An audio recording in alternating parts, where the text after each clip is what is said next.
ایک شخص نے ایک امام صاحب کی، ایک مولانا صاحب کی اپنے گھر پہ دعوت کی کہ حضرت آئیے ذرا گھر پہ کھانا کھائیے، دعا بھی کر دیجئے۔ ڈرائنگ روم میں بٹھایا اور کھانے پینے کا انتظام کرنے چلا گیا۔ کھانا وغیرہ کھا کے امام صاحب دعا کر کے چلے گئے۔ بیٹا آیا، کہتا ہے ابو جان کمرے میں کون آیا تھا؟ کہا امام صاحب آئے تھے۔ کہا میرے بہت سارے پیسے پڑے ہوئے تھے، غائب ہو گئے ہیں۔ کہتا کیسی بات کر رہے ہو، امام صاحب ہیں، تم نے کہیں بھول گئے؟ نہیں ابو میں نے یہیں رکھے تھے۔ بڑا پریشان کیونکہ پیسے زیادہ تھے، ٹینشن میں آ گیا۔ ابو کو سمجھایا، ابو کہ میں تو امام صاحب سے بات نہیں کروں گا، اتنی نیک شخصیت ہے، کوئی امام صاحب چوری کرنے تھوڑی آئے تھے، تم نے کہیں رکھ دیا ہوگا۔ کہتا نہیں ابو یہی رکھے تھے۔ بہرحال دل میں اس نے رکھی بات، پیسے زیادہ تھے، یاد تھے اس کو۔ 6 مہینے، سال بعد، 1 سال بعد پھر انہوں نے امام صاحب کی دعوت کی۔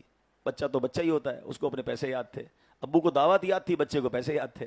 جیسے امام صاحب آئے تو ابو کھانا لینے گئے تو اس نے کان میں امام صاحب سے پوچھ لیا، امام صاحب ایک بات کہوں، ناراض مت ہوئیے گا۔ بولو بیٹا کیا مسئلہ ہے؟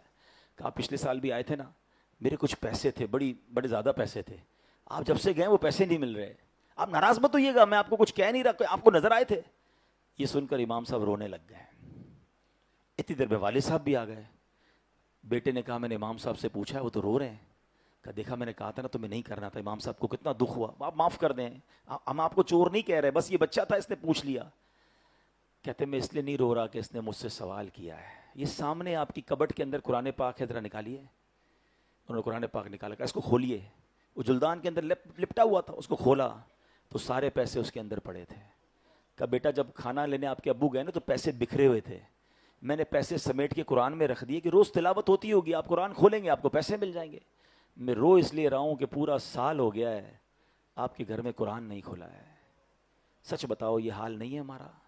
موبائل روز کھلتا ہے، بلکہ کئی بار کھلتا ہے، نماز میں بھی جی چاہتا ہے کھولنے کو۔ ابھی بیان کے دوران بھی کئی لوگ چیک کر رہے ہوں گے، چین نہیں آتا۔ نیا سافٹ ویئر آ جائے، نئی کوئی اپلیکیشن آ جائے، خود ہی ڈھونڈ کے اس کا ٹیوٹوریل بھی ڈھونڈ لیں گے، اس کو یوٹیوب پہ بھی سرچ کریں گے، 4 دوستوں سے بھی پوچھیں گے یار اس کے بینیفٹ بتاؤ، اس کا طریقہ بتاؤ، میں آ رہا ہوں تیرے گھر پہ بھائی، مل کے سیکھتے ہیں کیسے کرنا ہے۔ آج کل آرٹیفیشل انٹیلیجنس کا زمانہ ہے، کیسے سرچ کرنا ہوتا ہے، کیسے سب کر لیں گے۔ قرآن کے بارے میں یار ابھی تو واقعی مشکل ہے، اب تو کیسے پڑھیں گے؟ یعنی جس کو نہیں کرنا نا، ایک جملہ یاد کر لیں، امیر اہل سنت کا بڑا تاریخی جملہ ہے۔ آپ فرماتے ہیں جس کو کرنا ہونا اس کے لیے راستے بہت، جس کو نہ کرنا ہو اس کے لیے بہانے بہت۔ فیصلہ آپ کر لیں۔